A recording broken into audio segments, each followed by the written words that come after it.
A partir de este momento comienza Marxianos.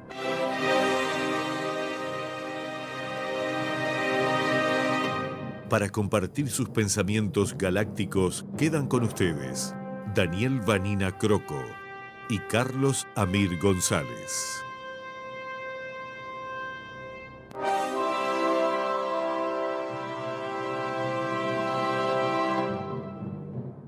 Buenas tardes, marcianos, marcianas. Estamos en un nuevo programa de esta tarde, martes 8 de marzo, Día Internacional de la Mujer. Saludamos a Daniel Vanina, que está con nosotros, y a Gustavo Guerrero. Y le mandamos un saludo también a Carlos Amir, que hoy no está con nosotros, pero después se va a conectar. Y a Beatriz Avero, que ahora está en la marcha. Y nos dejó unos audios de unas compañeras con unas proclamas de Liliana Brasinska y de Colette Spinetti. Así que le dejamos con esos audios. Muy buenas tardes, compañeras. Gracias por este espacio, primero que nada. Las disidencias del género, aquellas personas que nos autopercibimos, que nos atrevemos a autopercibirnos y aún más, que nos atrevemos a expresarnos como nos autopercibimos, desafiando el mandato patriarcal, desafiando aquel género que nos asignaron al nacer. Somos, para esta sociedad, cuerpos de desecho. Somos cuerpos de pobreza. La comunidad trans hoy en el Uruguay está sufriendo hambre, está sufriendo pobreza. Desde CTU en este momento estamos enviando 497 canastas con alimentos no perecederos a compañeras y compañeros trans de 14 departamentos, porque el Ministerio de Desarrollo Social recorta las políticas sociales, entre ellas la tarjeta Tus Trans, y entre ellas no darles canastas a las personas trans. Las personas trans seguimos siendo estos cuerpos de uso, estos cuerpos de deseo del patriarcado, pero de desecho del patriarcado. Porque el patriarcado nos usa en las esquinas cuando el único destino que esta sociedad le da a las mujeres trans, y en este momento también a los varones trans, es pararse en una esquina a vender su cuerpo. Lo usan y después lo violentan, lo discriminan, lo desechan y lo asesinan. Y ayer en este país se dio un hito importante cuando la justicia penal condenó a 24 años de penitenciaría, de prisión, al transfemicida de Fanny Aguiar, reconociendo el transfemicidio como un delito. Y esto se lo tenemos que agradecer a todas las compañeras que nos precedieron y que por allá por el 90 y algo pusieron su cuerpo en la calle, a Gloria, que se nos llevó la pandemia el año pasado, y a tantas compañeras que hoy no están y otras que hoy están.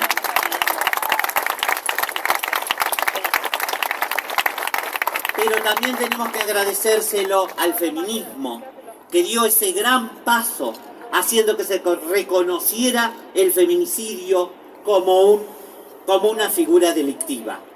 Hoy, las personas trans ponemos sobre la mesa que nuestros cuerpos no son cuerpos de desecho, que nuestras vidas no son vidas que se pueden truncar con todos los asesinatos. Recordemos que aún en el Uruguay tenemos los asesinatos de 2011-2012 sin resolver.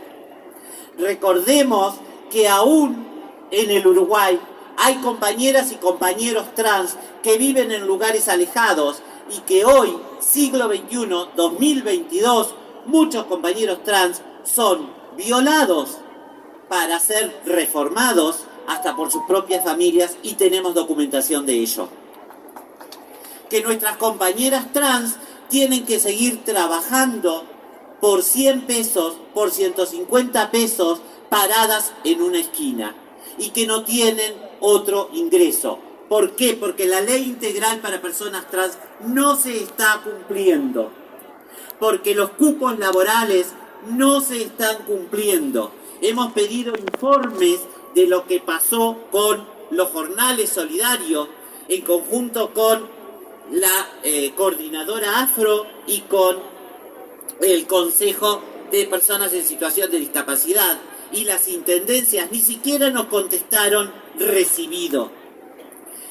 Estamos relevando esos datos porque sigue sin haber cupo trans, sigue sin haber inclusión laboral trans. Ni que hablar de la educación, la ley integral no se está cumpliendo. Es de público conocimiento cómo se ha bajado el presupuesto para la educación. Por lo tanto, aquello que la ley integral para personas trans establece, que es la comisión para seguir las trayectorias educativas de las personas trans, no existe. Y las personas trans siguen siendo víctimas de bullying y obligadas a abandonar la educación, cuando todas sabemos que la educación es una de las formas del cambio social. Cuando todas sabemos que la educación, el conocimiento nos libera, que el conocimiento nos hace libre. Hoy tenemos, gracias a la LUC, donde se aumentan las penas para el narcomenudeo, tenemos récord de mujeres trans encarceladas. Y yo trabajo con las mujeres trans privadas de libertad, por eso les puedo decir la verdad. Tenemos récord de mujeres trans encarceladas, cuando el narcotráfico y los contenedores que salen de este país con 3.000 kilos de cocaína, no sucede nada o están en prisión domiciliaria.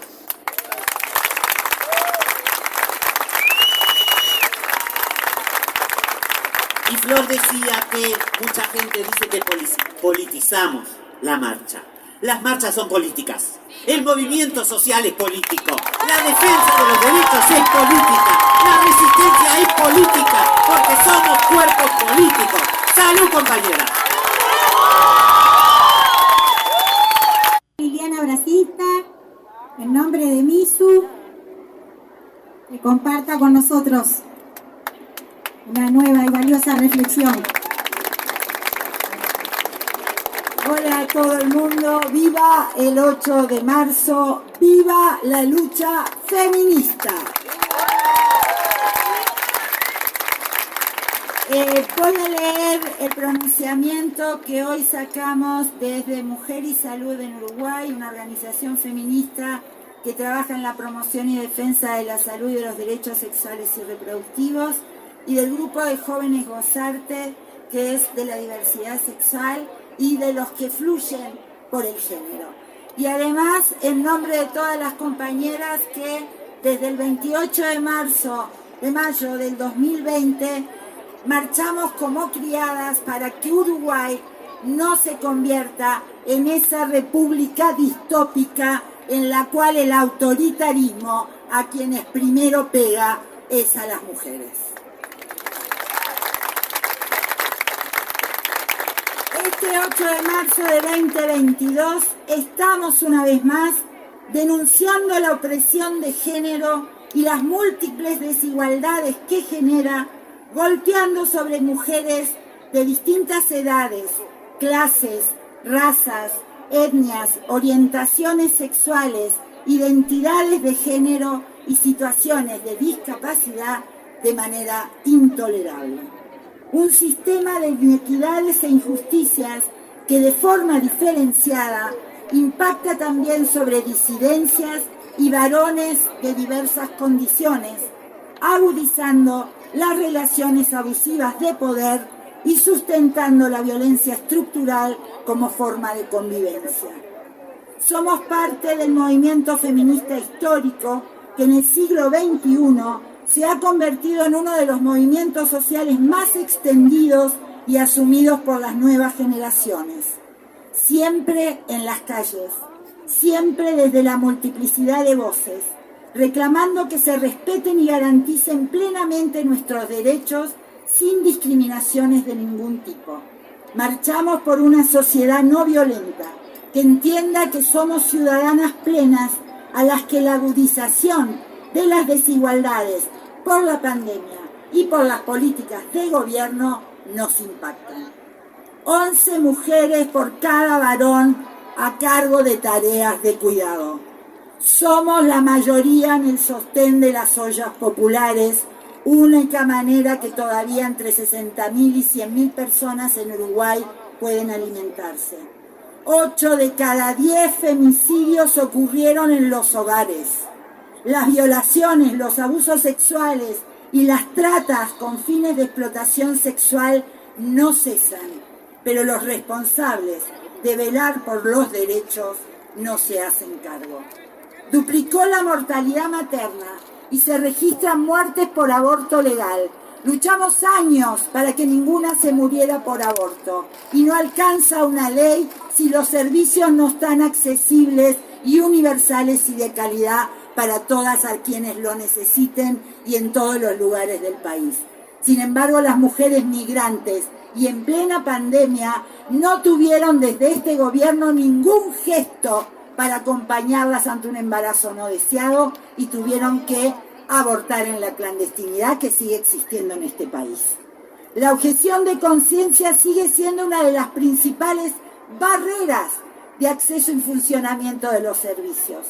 3 hospitales públicos del país tienen 100% de profesionales que rechazan brindar esta prestación que tenemos por ley.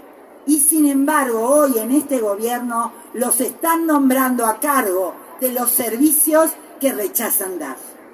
Una mujer cada 4 varones en lugares de poder político. A ese sector se le aumentó 175% sus salarios.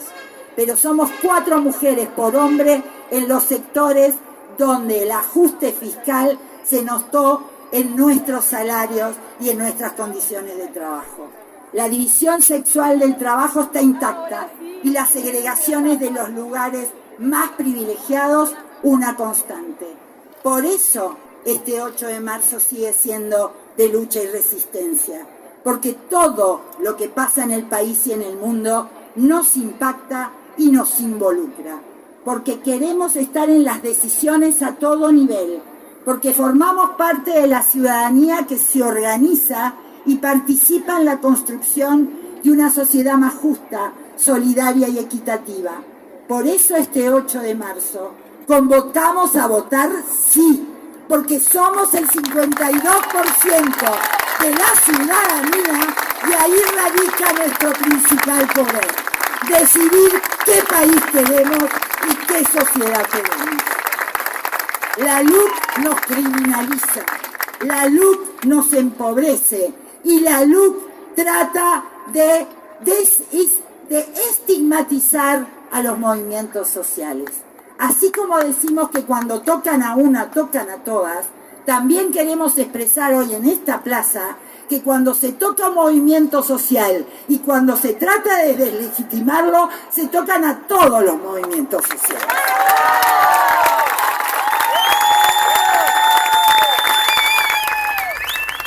Bueno, ahí tuvimos la palabra de Liliana Brazincas y de Colette Spinetti.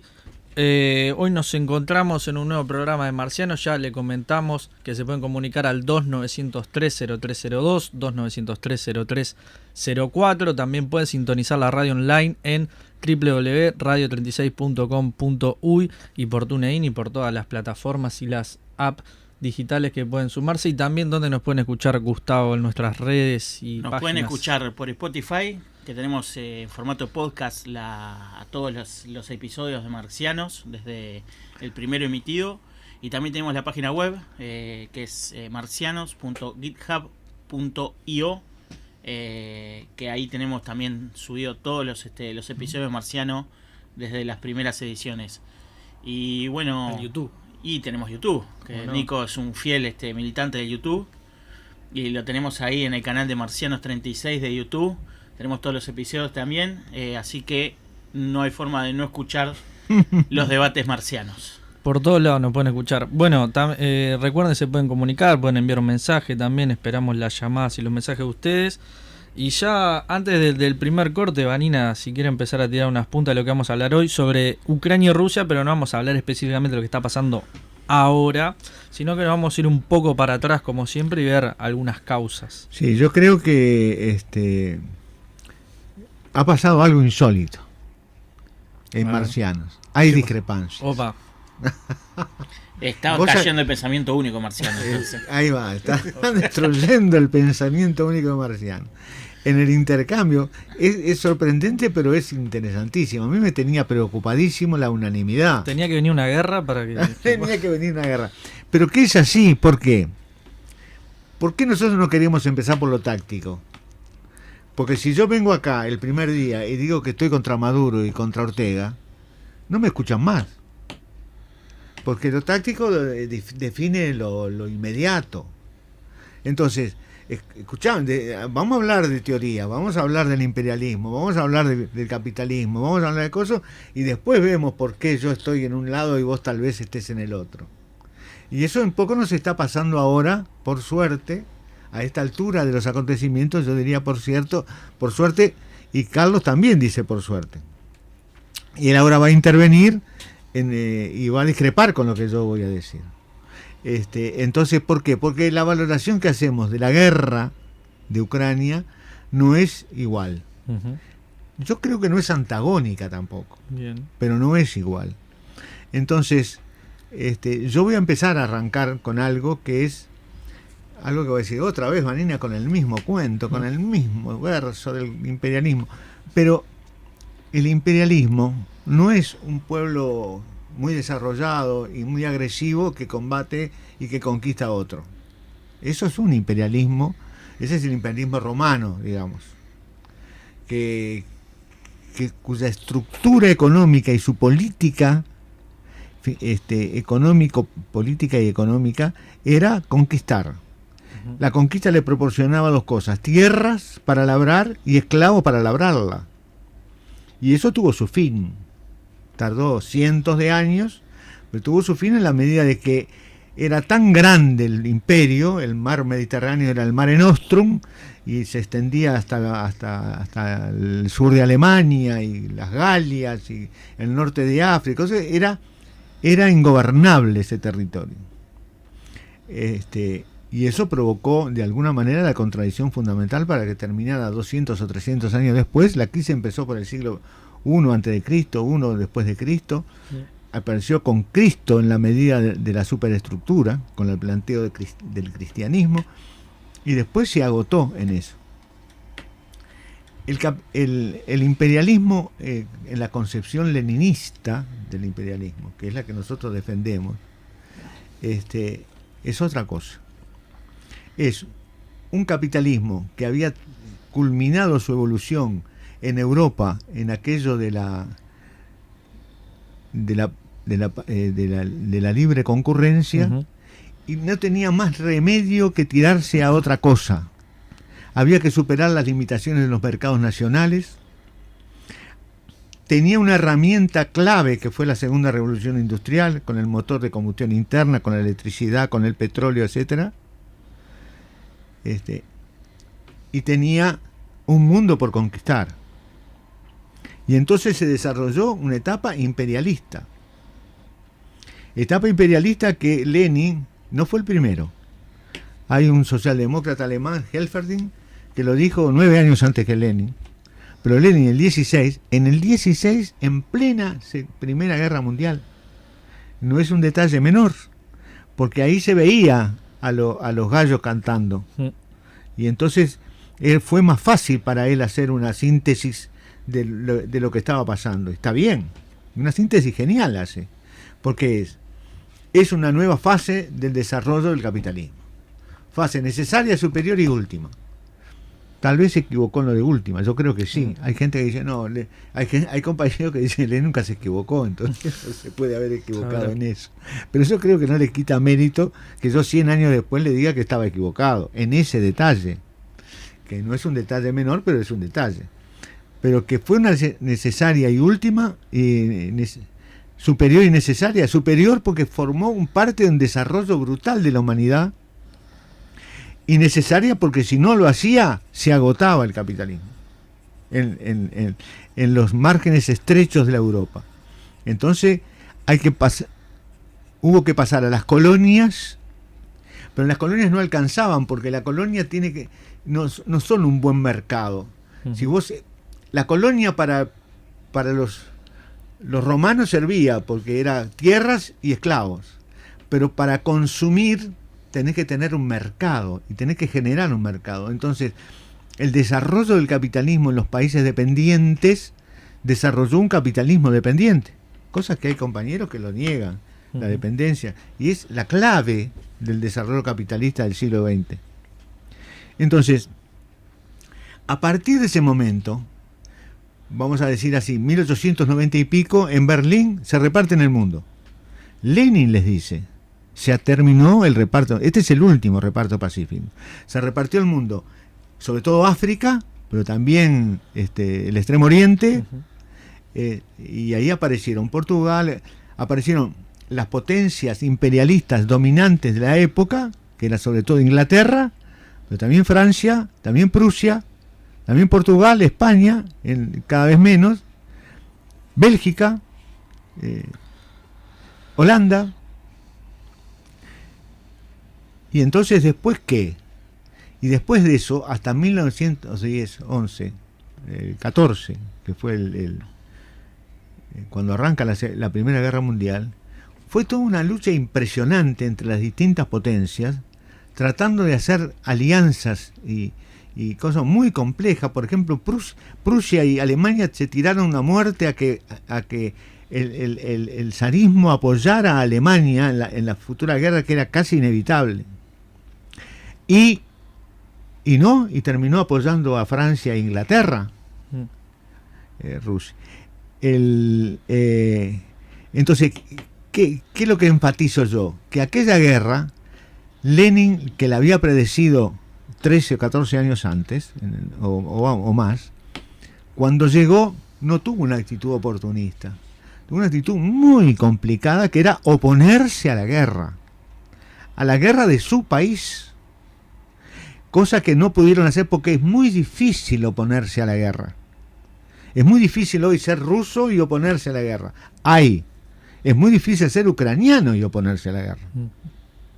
Entender qué es la OTAN, entender qué es el nacionalismo ucraniano. Bueno, entonces, lo que yo planteo es que en este momento hay 3 fuerzas imperiales. ¿Pero por qué? Porque Francia no es imperialista, Inglaterra no es imperialista, Alemania sí son. Es inevitable que un país capitalista desarrollado termine siendo imperialista, necesariamente. Si no tiene tamaño, si no tiene tecnología, bueno, entonces no es desarrollado. Pero si no, es imposible, porque la condicionante misma del proceso capitalista, de la acumulación capitalista, te lleva a eso, inevitablemente. Entonces, después, para la segunda parte... ¿Cuáles son esas 3 fuerzas, Vanina? No, China, Rusia y Estados Unidos, con la particularidad... Siempre hay particularidades, siempre hay cosas concretas y particulares distintas, porque no es lo mismo el mundo o la Europa de principios del siglo XX, con el fascismo naciendo en Italia, el nazismo, que el momento que estamos viviendo ahora.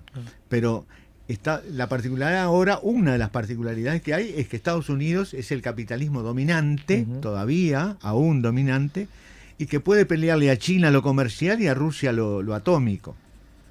Porque Rusia no puede pelear lo económico y China no puede pelear lo atómico. Claro. Por eso se tienden a juntar. Exacto. No porque se amen, porque definitivamente hay una historia innegable también. Porque China se dice comunista, yo no creo que lo sea, y no hay un socialismo en este momento en China, sino capitalismo de Estado. Y porque Rusia tuvo, Putin llegó a decir, y me parece que es una buena síntesis, aquello de que no amar a la Unión Soviética es no tener corazón, y querer volver a ella es no tener cabeza. Cosa que si uno lo mira objetivamente, sí, está bien, algo de eso tiene que haber. Y bueno, y yo después para la próxima me gustaría desarrollar un poco qué pasó con Yeltsin, qué pasó del 91 al 99. En el 99 apareció Putin, en el 91 se disolvió la Unión Soviética. Esos 8 años fueron terribles en muchos aspectos, también en la política exterior que desarrolló el gobierno de Yeltsin, de entrega, de sumisión. Por eso Putin dice, le dejamos mirar todos nuestros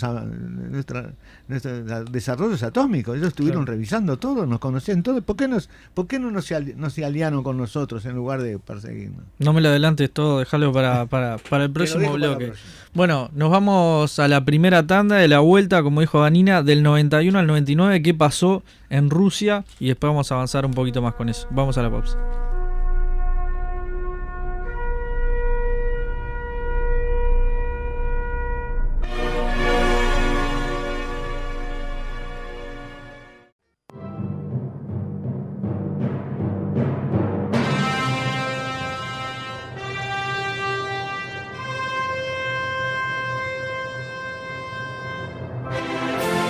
Eligió mal, porque al final ganó.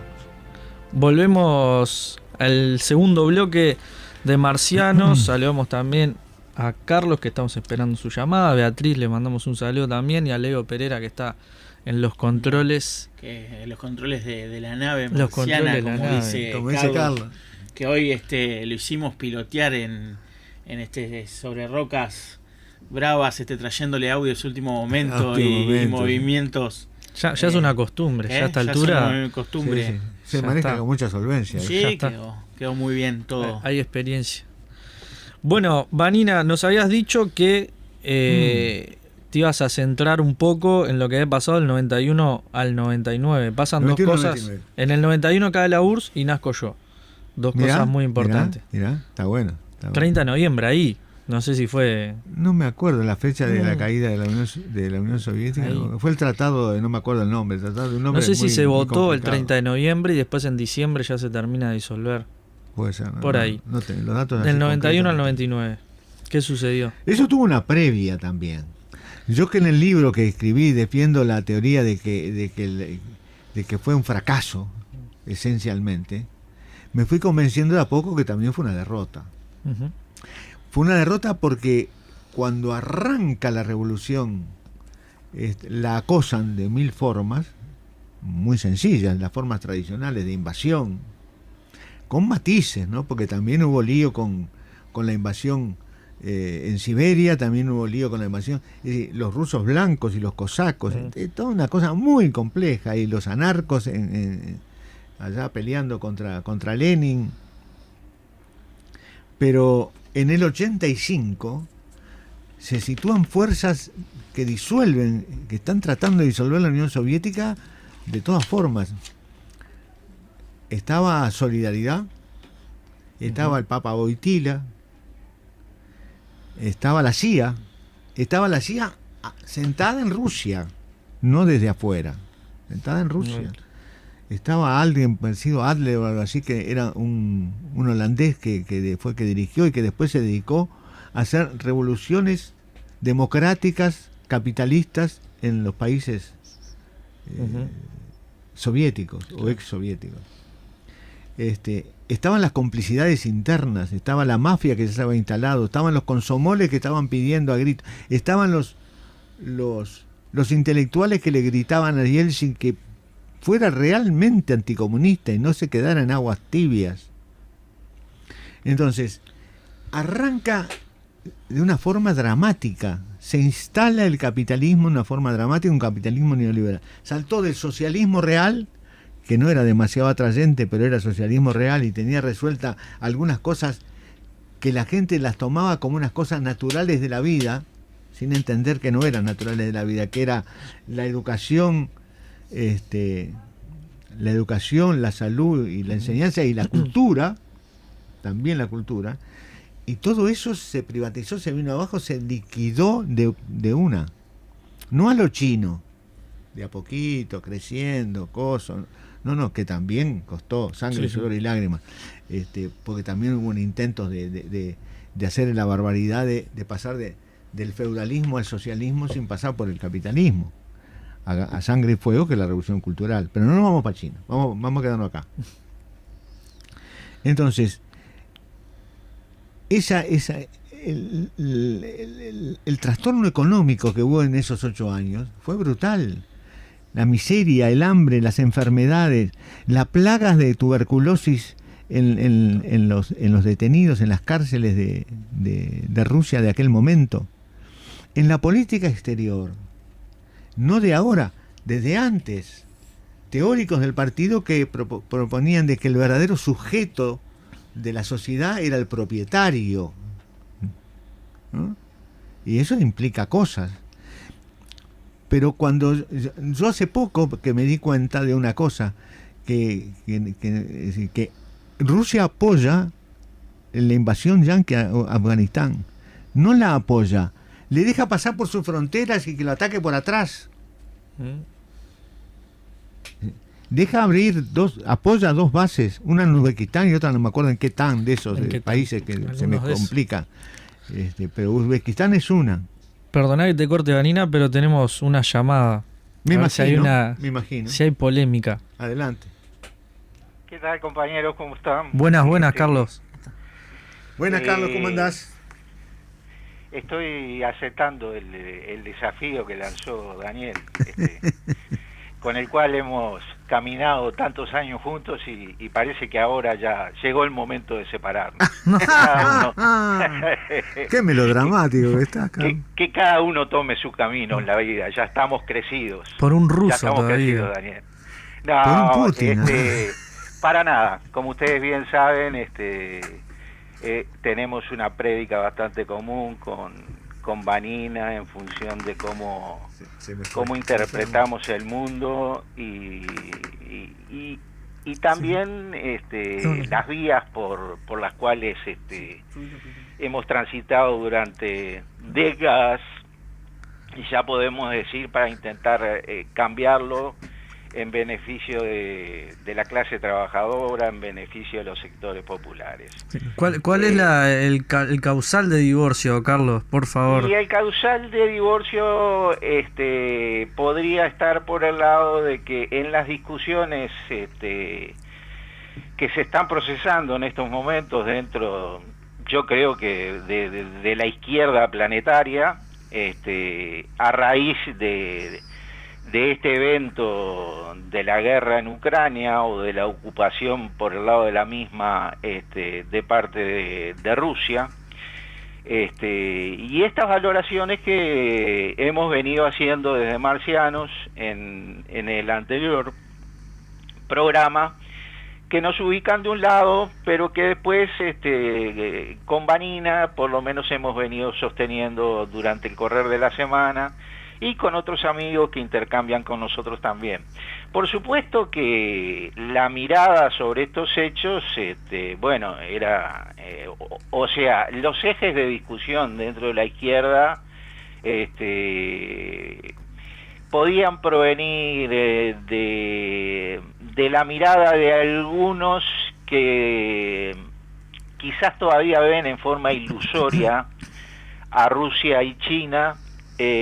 Por un lado a China como una nación que, si bien ha buscado el desarrollo por vía de un camino de producción, distribución y comercialización de los bienes por vía capitalista, todavía tiene en la dirección política del Estado chino a una fuerza como el Partido Comunista Chino. Entonces, si tú hablas con un compañero del PCR, como ser te va a sostener que por allí todavía se sigue manteniendo la vía revolucionaria al comunismo. De la misma manera, hay algunos compañeros emplazados fundamentalmente dentro del comunismo, que se llamó prosoviético en alguna época, que todavía sostienen que dentro de la Rusia federal y algunos de los estados que todavía en forma bajo la forma de una organización de tratado de seguridad colectiva hacen una conjugación con Rusia, y esto podría estar sosteniendo todavía una suerte de sociedad que mantendría una suerte Estado soviético de alguna manera. Y estos compañeros también un poco ven que la tenencia de los principales medios de producción todavía en un 70% siguen estando en manos de lo que sería actualmente el Estado ruso, de la Federación Rusa, y por lo tanto de alguna manera defenderían.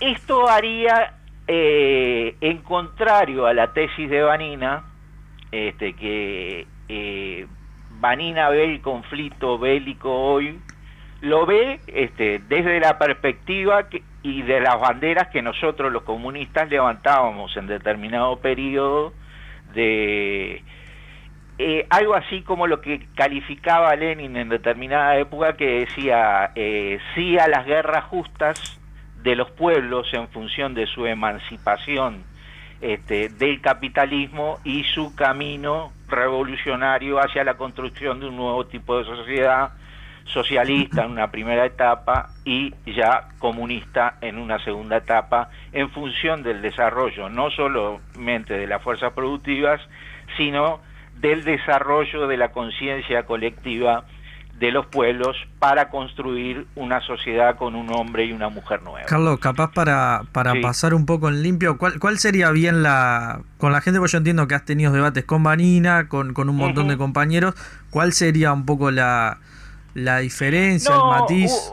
Un poco el matiz sería en qué medida hoy dentro de este conflicto estamos viendo a dos fuerzas diferenciadas enfrentadas en procura de distintas situaciones, de generar distintas situaciones desde ese conflicto, o estamos solamente viendo el enfrentamiento que dice Vanina entre tres fuerzas básicamente interimperialistas, digamos, podría ser la definición. Y yo diría que sí capitalistas unas o con ciertas variantes en el sentido del sistema capitalista, que podrían ser Rusia y China. Hay que ver que China y Cuba han sido cuidadosos en el sentido de sus pronunciamientos sobre el conflicto en sí. China y Cuba dicen que a Rusia no le dejaron más alternativa que recorrer este camino. Pero dicen que el conflicto debe resolverse por vía pacífica y por vía diplomática. Evidentemente sería ilusorio a esta altura de los acontecimientos negar que el conflicto ya está en danza, ¿no?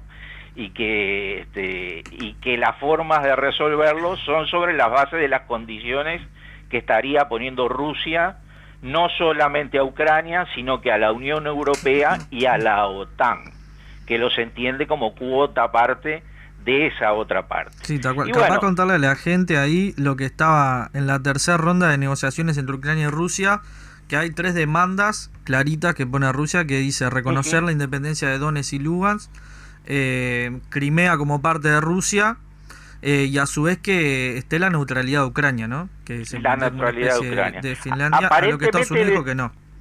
Aparentemente de allí inclusive ya se habría retirado, si se mantuviesen esas dos cosas, 2 elementos más que decían en primera instancia, que era la desmilitarización y el otro la desnazificación. Que sobre eso yo creo que hay que ver, como bien decía Vanina, que nosotros muchas veces no es, a veces si nos metemos solamente en ver lo coyuntural de un conflicto y no vamos a las raíces del mismo, nosotros marcianos que utilizamos el materialismo histórico y el materialismo dialéctico como elementos o como metodología o teorías de análisis, por supuesto que no podríamos dejarlo frente a este conflicto. Y hay una cuestión muy interesante que produce un periodista vasco español, que bajo el título de proteger Rusia o restaurar una URSS modernizada, el dilema de Putin. O sea, fíjense hasta dónde avanza este hombre, ¿no? Que dice que en este conflicto estaría en danza de que una de las cuestiones que buscaría Putin es restaurar una URSS modernizada, o sea, volver a una suerte de Unión Soviética. Unión Soviética desde una perspectiva geopolítica lo plantea más que nada este hombre, como que... Porque está claro que vivimos una época donde el paradigma hacia el socialismo y hacia el comunismo está un tanto nebuloso, y vaya si lo está dentro de la propia izquierda, y vaya si lo está dentro de un mundo que, como Vanina lo caracteriza hoy, el mundo del neoliberalismo globalizado. Tenemos que tener en cuenta que más del 90% de los países viven bajo el régimen del sistema capitalista. Y el otro 10% vive sobre la base de algunas alternancias que no están tampoco muy bien definidas para dónde van, ¿no? Carlos, Entonces, capaz dejamos que Gustavo iba a hacer un comentario, un aporte, y también para dejarle a Vanina antes del segundo corte para que pueda hacer el contrapunto ahí.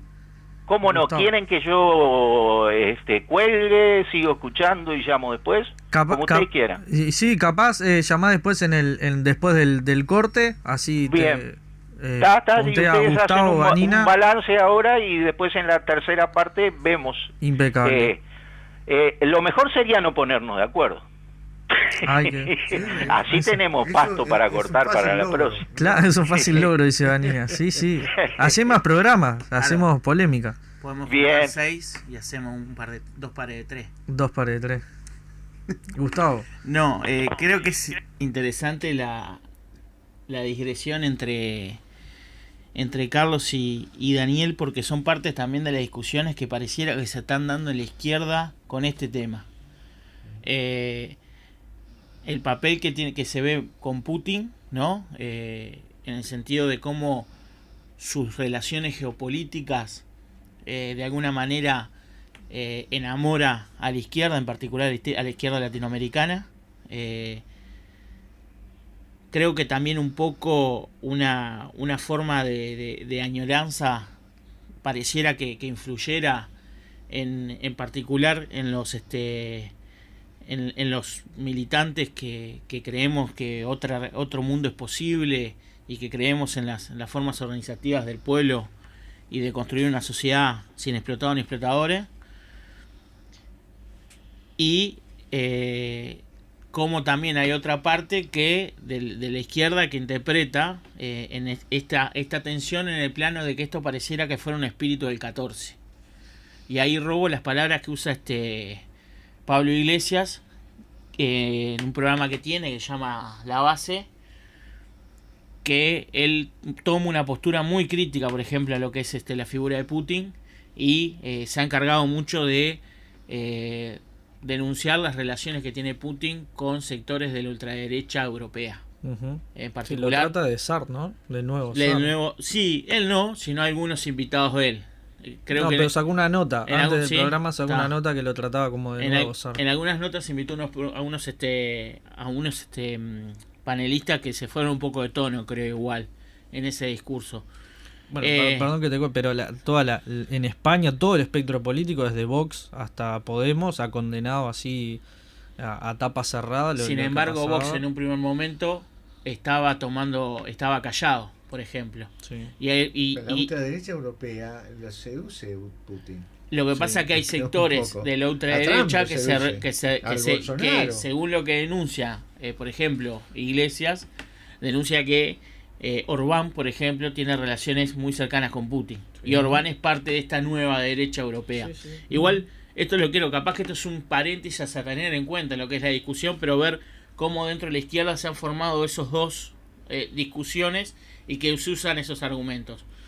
Como esa cuestión del espíritu del 14 por un lado, voy a robar esa frase, como la otra, visión de Putin como por su relación geopolítica y cómo enamora también a algunos sectores de la izquierda latinoamericana.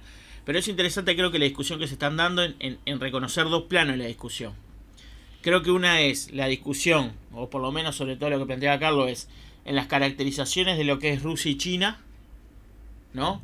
Que creo que es las dos contradicciones que se vieron en ese plano, por lo menos en el discurso de los dos compañeros, y el otro es pensar el tema del plano de lo geopolítico, que ese es el otro plano de la discusión, en el sentido de lo que está pasando hoy es una expresión, ¿no? Es un movimiento defensivo de Rusia o es un movimiento ofensivo, en el sentido de hay un avance tal de la OTAN en los últimos años, de los 90 en adelante, que llevaron a una actitud defensiva, y la actitud defensiva se expresó en una crisis militar. Esa cuestión, la crisis, es a partir de tres hegemones imperiales o imperialistas, o es a partir de una contradicción que puede estar dada por dos macroalianzas que pueden ser, por un lado, China y Rusia, y Estados Unidos y la OTAN por el otro, OTAN, AUKUS, Estados Unidos, pensándose como que en realidad hay una contradicción de dos proyectos estratégicos, como esa es la teoría, por ejemplo, del 2G que utilizan los compañeros de ayúdame que se me borró, Nico, de estrategia.dla, que la Pili y el Cachi de Clave, de los compañeros de Clave de Argentina, y sacaron en una investigación reciente sobre este conflicto en su dossier que ellos sacan ahí en Clave. ¿Y cómo repetirme cómo sería entonces? Ellos tienen lo que es la teoría del 2G. Manejan yo leí la palabra teoría. Ellos le llaman que la contradicción es una contradicción entre el proyecto estratégico de carácter tecnológico, industrial, militar, que es por un lado China y por otro lado lo que sería el proyecto angloamericano, en el cual obviamente los países de la OTAN van por detrás, Australia va por detrás, Canadá va por detrás, ¿no? Y demás. Y que se expresa hoy en la disputa tecnológica que se está dando, por ejemplo, en la Big Pharma o en la industria de la biotecnología, que se expresó muy fuerte, por ejemplo, en el tema de las vacunas, y en el aspecto tecnológico más vinculado, por ejemplo, con las cuestiones informáticas y también con lo que tiene que ver, obviamente, por detrás, la cuestión el proyecto financiero y el proyecto industrial. Como eso, también las disputas, hay una forma de disputa imperialista entre dos bloques estratégicos, los cuales el avance de la OTAN, la situación de Siria hace unos años, las contradicciones constantes en el mar de China, la alianza del AUKUS que deja por fuera a Francia, la revitalización de los hermanos de los cinco ojos, que era la alianza de espionaje entre los países de la Commonwealth y Estados Unidos, como un proyecto. Pero ahí entra Canadá también. Claro, claro, como un proyecto estratégico. Y por el otro lado, las contradicciones del avance de China, y que se expresa muy fuertemente, por ejemplo, con el tema del 5G. Eso es interesante también para verlo en la teoría no, el análisis que le hacen de los 2G los compañeros de CLAE. Es que hay muchas capas y está bueno que traigas eso porque hay muchas cosas que están en juego. El tema del 5G, por ejemplo, también. El tema que algunos ya están pensando en el 6G. Cloud, por ejemplo. Claro. 678, como diría Kirchner. Ya están pensando en todas. Hoy es 9. Pero está interesante también algo que trae Gustavo. Para mí lo importante de algunas cosas es primero caracterizar, ¿no? Y no quedarnos en esta cuestión quizás nostálgica en algunas cosas. Es ir a los hechos y desde un análisis materialista histórico y dialéctico, ver los hechos que se suceden. Y esto, lo que dice Putin en esa frase está clarísimo. Determinados, la otra vez estaba viendo que él ensalza a un pedagogo muy anticomunista, muy antisoviético, que lo quería poner en todos los programas educativos, y también otro líder de guerra que era antisoviético. Entonces hay que ver en los hechos que hay y cómo se plantea. Que sea ruso no significa que quiera la URSS de vuelta, ¿no? O sea, y que sea chino tampoco significa que venga a reivindicar a Mao de vuelta, tal cual lo que hizo Mao. Hay que ver en las disputas, justamente, yo creo que a veces caemos en el error de como no es, vemos al imperialismo no caracterizamos al imperialismo según por lo que hace, sino que si no es como el imperialismo yanqui, no es imperialismo. ¿Entendés? Entonces vamos a en realidad generalizar algo por alguna característica particular, como decía Vanina. Cada imperialismo y todo tiene sus características, sus cuestiones. Es como si cayéramos en la cuestión de, no es el imperialismo romano, entonces Estados Unidos no es imperialismo. Entonces caeríamos en un error bastante grueso. Pero bueno, para seguir peloteando en el próximo bloque, seguimos teniendo 2903-0302, 2903-0304. Nos pueden escuchar en vivo también por TuneIn, por radio36.com.uy. Así que nos vamos a la tanda y seguimos debatiendo.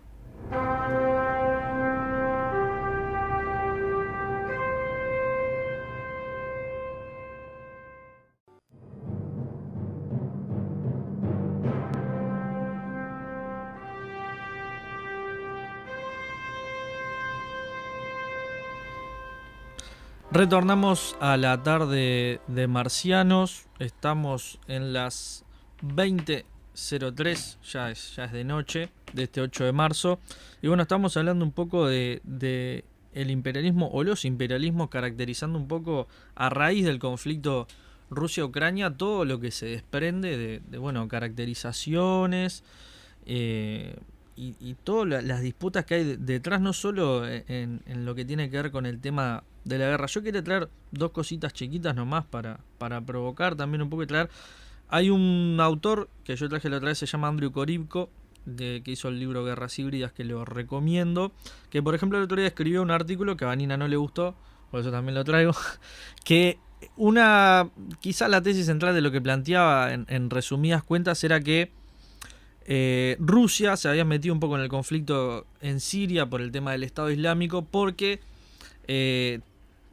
temía lo que está pasando ahora con Ucrania, que por esta teoría de las guerras híbridas, que hay un montón de teóricos estadounidenses que plantean eso, que es en realidad empezar a generar discordias en países periféricos del país objetivo que se quiere atacar, en este caso Rusia. Por eso se quería meter con Siria, que si se llegaba a consolidar el Estado Islámico se iba a expandir ese ataque hacia Rusia. Esa es la teoría que plantea el hombre. No llegó a suceder, pero dice que por eso Rusia se metió. Ahora dice que Ucrania fue el caso perfecto, que ya lo había dicho en 2015, y por eso está sucediendo lo que está sucediendo. Vanina, ¿qué opinas? No, de eso en concreto yo no lo creo, pero bueno, no tengo mucha... había un gobierno despótico, que es el gobierno de Bashar al-Assad. Bashar al-Assad, que maltrataba, hubo una reacción, y después los imperialistas son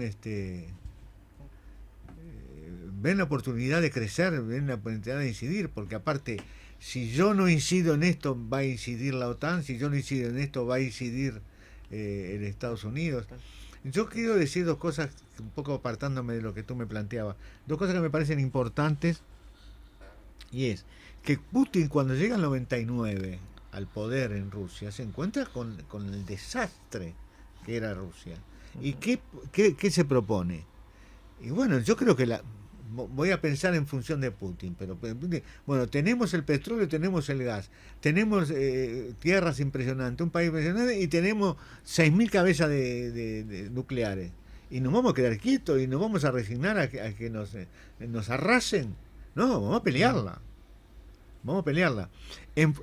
el tema es, así que si pelea la Unión Soviética no es imperialista, y si pelea Rusia es imperialista. Sí, tal cual. ¿Por qué? Porque Rusia, por lo menos en un principio, no era capitalista. Y se suponía que estaba el partido de la clase en el gobierno. Después se desvirtuó, después apareció la burocracia, después apareció Stalin y la comunidad. Bueno, está. Entonces, hay gente que lo cuestiona todo ese proceso. Como que nunca hubo socialismo. Pero era una cosa. Ahora sabemos que está en el gobierno la burguesía. Hay una gran burguesía, millonarios para acá, millonarios para allá, lo mismo que pasa en China. Sí, el principal y un capitalismo de Estado. Se puede un capitalismo. En Hong Kong el 100% de las tierras son del Estado. ¿Y qué? ¿Son socialistas? No, no es socialista. Entonces, las formas tienen algo que ver con la base material, tienen algo que ver con la esencia de las cosas, pero es una relación dialéctica que puede ir por caminos parcialmente separados. Entonces, hay 4 cosas que en ese momento Putin se plantea. Tenemos superávit comercial, aprovechando el precio diferencial sobre las materias primas. Usémoslo. Priorizar la renovación industrial. Hay que renovar. Restaurar el poder central de las provincias, porque era un despelote general. Y lograr una estabilidad política con mayorías electorales y una dosis necesaria y suficiente de represión y despotismo. Putin confesaba, dice, vamos a una democracia plena, pero por ahora no. Y eso implica Partido Comunista no, represión. No se puede decidir, como no se puede decidir en China. En China decían que es muy difícil ser oposición. Si sos oposición, no existís. Te vas preso, te eliminas, porque como dijo aquel embajador chino en Uruguay que supe hablar, doctor Vanina, quédese tranquilo que no le vamos a copiar a las democracias occidentales ni la división de poderes ni el pluripartidismo. Bien. O sea que todo el único poder, el Partido Comunista de China y los 3 poderes. Y los 3 poderes son nuestros. Entonces, ese es el planteo de un país socialista, con lo que el otro día escuché una frase increíble que era así: China demostró que la única forma de crecer es el capitalismo, ¿no?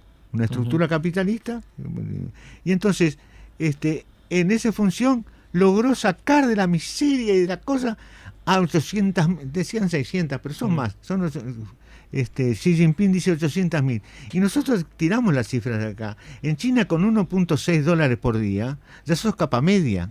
Claro. Entonces así no vale. Sí, y 0,9 dólares ya salís de la extrema pobreza. De la extrema pobreza. Entonces, para puntear con el contrapunto de Carlos, ¿cuál sería la diferencia? ¿Cuál es el enfoque ahí? No, yo no me atrevería a decir la diferencia, no sé, pero por ejemplo, las empresas del Estado, ¿son del Estado? ¿O son del Estado y? Son del Estado y. Porque en China la inmensa mayoría de los millonarios, las empresas se regalaron y se repartieron en la Unión Soviética.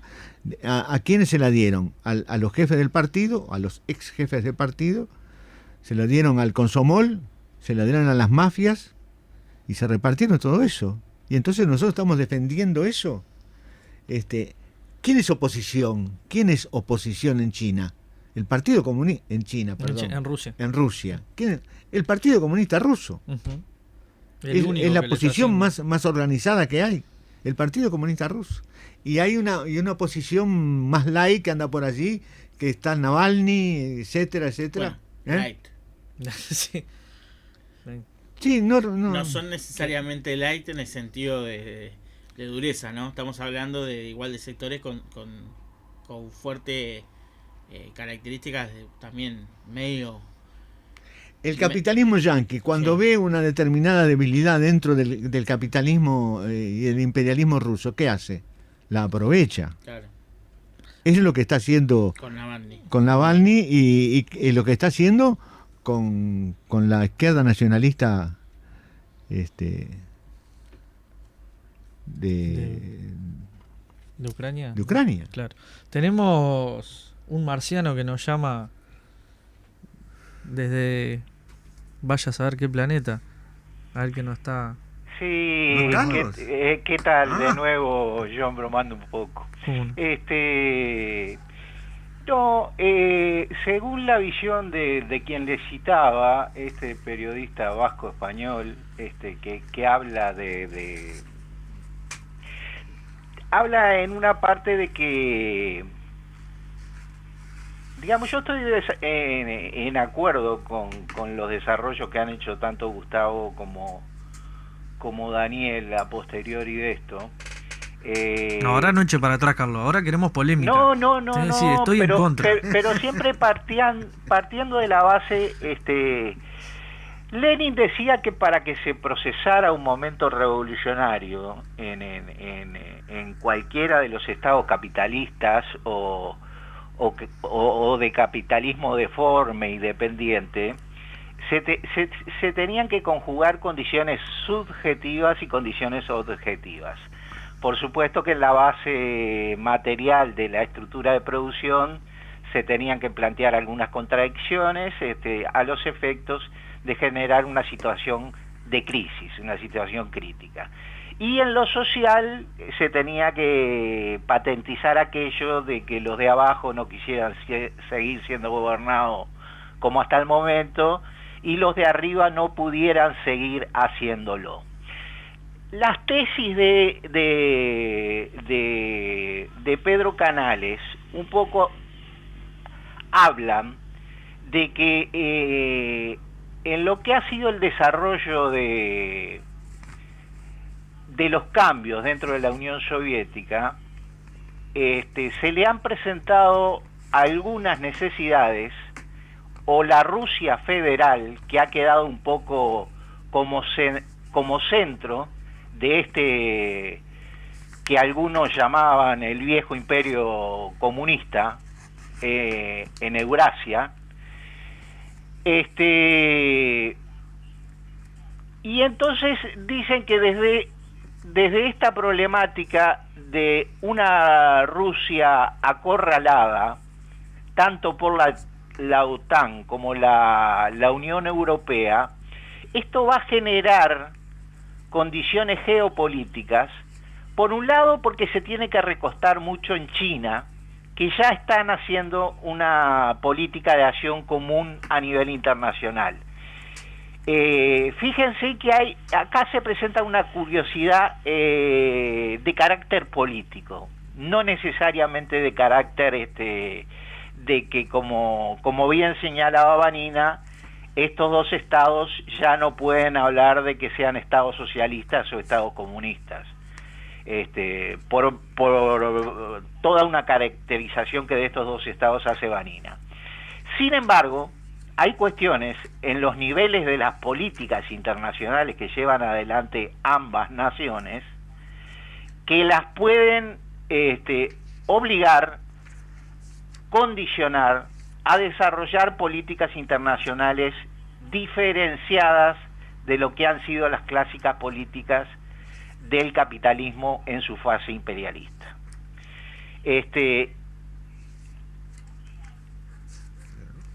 Rusia intentó, desde el periodo de sus cambios de la Unión Soviética, volcarse en una unidad con Europa, siempre y cuando Europa y su asociación dentro de la OTAN con los Estados Unidos no avanzara sobre las fronteras de Rusia, que evidentemente las tiene con lo que anteriormente eran los países de la Unión Soviética en Europa y en Asia, y los países al este de Europa, que eran los llamados países que habían entrado en su fase de el socialismo real.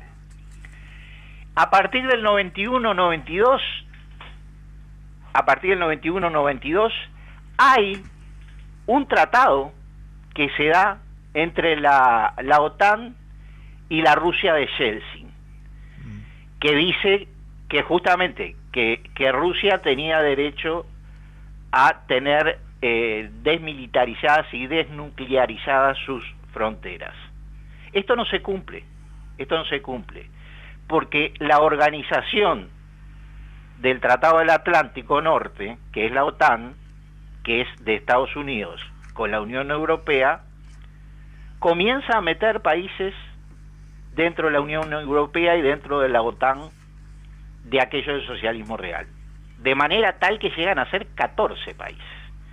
Y ahora la frutilla en el postre era en el medio de esto está todo el tema de del oleoducto ese, el gasoducto Nord Stream 2 y el Nord Stream 1, que, oh curiosidad, aún hoy sigue funcionando en el medio de la guerra y pasa en parte por Ucrania.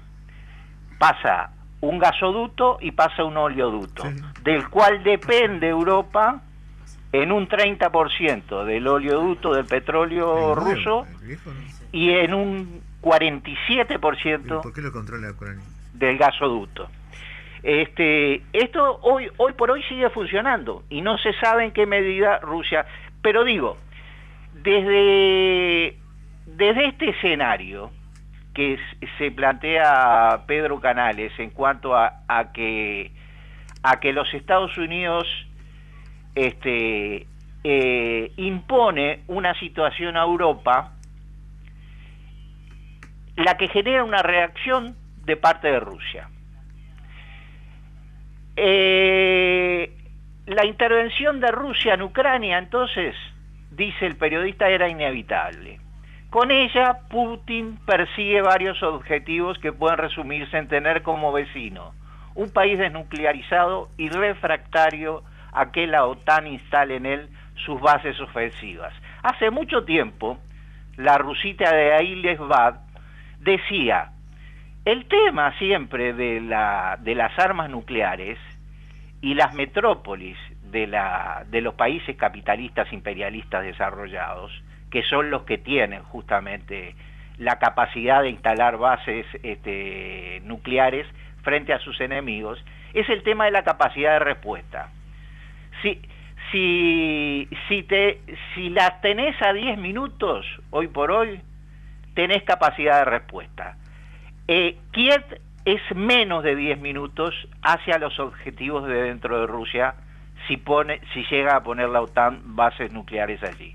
O sea, carecería de capacidad de respuesta, no se activaría la capacidad de respuesta frente a esa región. Pero esto pasa a ser un hecho bélico, quizás no tan secundario, porque se dice que es muy similar a lo que ocurrió en el 73 con los cohetes nucleares que se pusieron en Cuba. Pero ahí existía, según algunos analistas, la inteligencia de Kennedy, que para que los soviéticos sacaran las ojivas nucleares que tenían implantadas en Cuba, le requirieron a los Estados Unidos que sacara unos cohetes nucleares Júpiter que tenía instalados en Turquía. Eso sí, los de Cuba estaban a 10 minutos de las principales ciudades de los Estados Unidos y los que estaban en Turquía estaban a 10 minutos de las principales ciudades de Rusia y de la Unión Soviética en aquel momento. Dice, Putin puede soportar como vecino a un presidente hostil, antirruso, que pretenda abolir el idioma ruso, que es el mayoritario entre la población, y poner en su lugar el idioma ucraniano, derivado del anterior, por cierto. O el inglés, que rompa con la Iglesia Ortodoxa de Moscú y caiga en el secesionismo religioso o en manos de la Iglesia Católica Uniata del oeste ucraniano, que fue una quinta columna del nazismo para la invasión de Polonia y Rusia en la Segunda Guerra Mundial. Putin puede aceptar todo eso y más, pero no puede aceptar que Kiev abra las puertas de su territorio a bases militares de la OTAN o a los marines estadounidenses. Gustavo tenía un comentario para hacerte, Carlos. Sí, adelante. Acá la Su-40 queremos reivindicar a Ina Afinogenova. Ajá. No como la rusita de ahí les va. Sí, como muy bien. La comunicadora. Disculpe. Nacida en Daguestán en el año 89, casi de la del Nico, más o menos. Sí. Más de la Su-35. No, creo que vuelvo a la intención de que esta es una discusión que son dos planos al mismo tiempo, ¿no? Las caracterizaciones de la realidad china y los movimientos geopolíticos, porque en lo que tiene que ver con los movimientos geopolíticos, la situación, la cercanía, lo que podría significar una Ucrania otanizada, y no o satanizada, es lo mismo, no, otanizada, Es un neologismo que no lo tenía. Salió inspiración. Una Ucrania otanizada, con la cercanía sobre un posible ataque con misiles, o las posibilidades de disuasión que genera por un ataque con un posible ataque nuclear y demás, y las posibilidades de no respuesta de Rusia y generar el balance atómico y romper el balance atómico que existe desde la Guerra Fría en adelante. Pero esa discusión no cambia la discusión del primer eje sobre las caracterizaciones, y es ahí donde pasamos a que si es una confrontación de carácter interimperialista, sea entre 3 o 2 puntas, o Yo sigo pensando que sí. o otra forma de caracterización. Está claro que el capitalismo no tiene la misma forma que tuvo en el 1917, que tuvo tampoco en los años 40, y un proyecto socialista no va a tener la misma característica que puede haber tenido el proyecto de 1917 de la Unión Soviética, o incluso de 1949 de la China de Mao. Entonces, esos son parte también, creo que tienen que ver en las discusiones, y que en esta discusión hay que resolver todas las contradicciones que se juntan de a una, y por eso creo que esa necesidad de separar esas dos caracterizaciones. Me parece perfecto, estoy Porque de acuerdo incluso, contigo, Gustavo. claro. Y te diría una última cosa, porque ya sé Sí. que les quedan pocos minutos y ustedes tienen que redondear, entonces digo esto y me voy. Lo que desde la geopolítica nos dice este periodista es que él piensa que se puede presentar un escenario nuevo en este cuidado de sus fronteras, conjugado con la necesidad de llegar a acuerdos con otros países de sus fronteras. Y él hablaría que mediante esta organización militar de defensa colectiva de nuevo cuño que pretendería Rusia hacer con los ex países de la Unión Soviética, cosa que ha llevado a que Rusia haya tenido que intervenir con su ejército ya en situaciones que ustedes conocen. Esta sería la de Ucrania, sería la tercera vez que tiene que intervenir con fuerzas militares en lugares que hacen a sus fronteras. Estuvo el conflicto de Armenia con la otra ex república soviética que no me acuerdo, que lo llevaron a un armisticio de paz.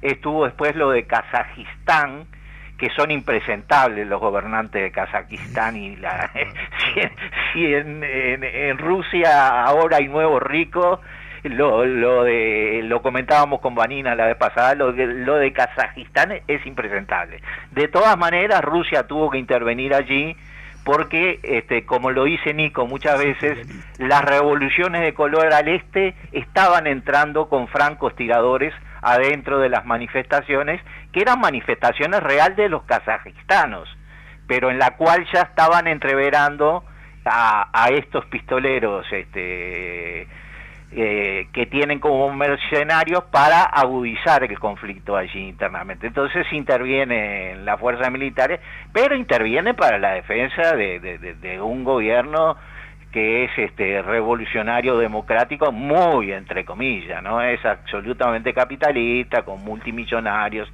igual que muchas de las cosas que pasan hoy en la Rusia, dice. Pero la conformación de este tratado, dice, colectivo militar de nuevo cuño, en la que además de los actuales miembros del mismo tratado se reintegren Ucrania, Azerbaiyán, Siria, Irán, Cuba, Nicaragua y Venezuela, entre otros. Una forma de volver atrás la rueda de la historia y recuperar el esplendor perdido. Proyecto que podría, agradezco los señalamientos de Vanina, muy amables. Claro. Vino a recoger el guante, Vanina. Que respete el uso de la palabra del entrevistado. Diríjase a la mesa, Vanina. Proyecto que podría completarse a ojos del dirigente del Kremlin con una variante militar de la alianza asiática iniciada entre Rusia, China, e Irán. Faltó Corea del Norte. Hay que recordar el pensamiento, y bueno, se puede subir, mirá que el coreanito se sube, a esta se subiría. Hay que recordar el pensamiento de Vladimir Putin cuando consideró que la caída y desintegración de la Unión Soviética fue la mayor catástrofe geopolítica del siglo XX, que en Rusia y en el mismo ha dejado una profunda huella. Gracias por la atención, por muchachos. Favor, te agradecemos a vos por la llamada. Una broma y una solución. Sí. La broma. ¿Ustedes se imaginan invertir la situación y que la CIA, 2 minutos, la CIA estuviera en la situación de Putin? ¿Qué hacía? Un golpe de Estado. Un golpe de Estado. No invade. Hay que hacer un golpe de Estado. ¿Qué hizo en el 14? Un golpe de Estado. La CIA no. 2014. Sí. ¿Qué hizo en el 2014? Golpe de Estado, sí, golpe de Estado. Clarísimo. Clarísimo. ¿Y la solución? La solución es que hay que ser anticapitalista. Entonces hay que estar en contra de China, de Rusia, de cosas, de todo el mundo capitalista en su conjunto. Aparte y del Estado uruguayo también, porque es capitalista. Si no tiramos el capitalismo, todo lo demás no sirve. Ahora, por ejemplo, Biden se reunió con Maduro por el tema del petróleo. Biden con Maduro. Entonces, esa no la sabía. Sí, y Guaidó salió a chistar, obviamente, porque él es el verdadero presidente. Dijo, ¿por qué no me llamaron y me dejaron afuera? No, pero esto, para ir redondeando, ya nos quedan 2 minutitos. ¿Qué hacemos? ¿Qué momento que nos tocó, Nico? Sí, un resumen. Resumen geopolítico, Gustavo, en 40 segundos. Una solución, una broma y una salida internacionalista. Una broma. Me vino la imagen de un coreano del querido líder arriba del misil al mejor estilo teléfono rojo de Stanley Kubrick. Me dijiste una broma. Ya está. Una solución. La solución es la solución es la paz. La solución es conversar de la manera más fraterna entre todos los compañeros para tener claro en la situación donde vivimos, porque decía que converse Rusia con Ucrania. No, porque ellos pueden conversar. Que venía por otro lado, al ellos pueden conversar en todas las maneras, pero lo que es la necesidad de que estas discusiones, estas digresiones, si bien nos pone una mella en lo estratégico, nos permita hacer una síntesis para empujar hacia adelante, que es lo que tiene que ver. Porque sí, tenemos que ser anticapitalistas, tenemos que tener claro cuáles son las contradicciones y tenemos que tener claro cómo sintetizamos y cómo vamos hacia adelante en cada momento. Una cosa, no sé si la última o la penúltima. Siempre la penúltima. Para el martes que viene, sí, tenemos la presencia de... yo le iba a decir, pensé que iba a cerrarme algo geopolítico. No, iba a decir esa noticia. Bien. No, pensé que iba a hacer un cierre ahí Déjame eso. Una última, Nico, hablando del tema de Ucrania. Una última. La libertad para Mikhail y Alexander Kononov, bien, militantes de la Juventud Comunista Leninista de Ucrania, que están denunciados por la Federación Mundial de Juventud Democrática como desaparecidos por dentro de Ucrania, peligrando su vida en este momento. Bueno, lo que podemos pasar en limpio es que ser comunista ni en Rusia ni en Ucrania es cómodo y van a ser perseguidos, así que hay un denominador común. Lo mismo, para mí eso, pelear por la paz, pero ya a un tema más de una salida capaz más negociada, por más que suene muy a Miss Universo por la paz, pero sí, en realidad creo que nunca la salida.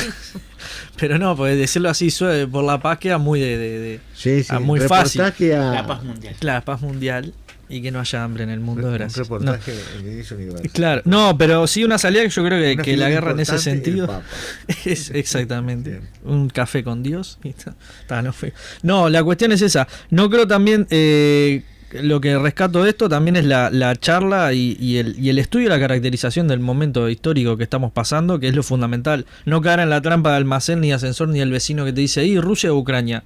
Ucrania es un títere para arrancar de pique, ¿no? Estamos en esto, en un momento imperial de 3 patas, y ya lo decían en el 2012, un informe de la Secretaría de Estado, del Departamento de Estado de Estados Unidos, que decía Tendencias Globales 2030, que ya se acabó la Pax Americana, como dicen ellos, y que Estados Unidos por primera vez, después obviamente de la caída del muro y todo eso, del mundo unipolar, se iba a sentar en una mesa de iguales. Entonces, un poquito para ahí. Ahora sí, Vanina. No se pierdan el martes que viene Pablo Martinich y Beatriz Avero a hablar de educación. Impecable. Especialista, un hombre de una gran cultura, y que nos va a honrar con su presencia.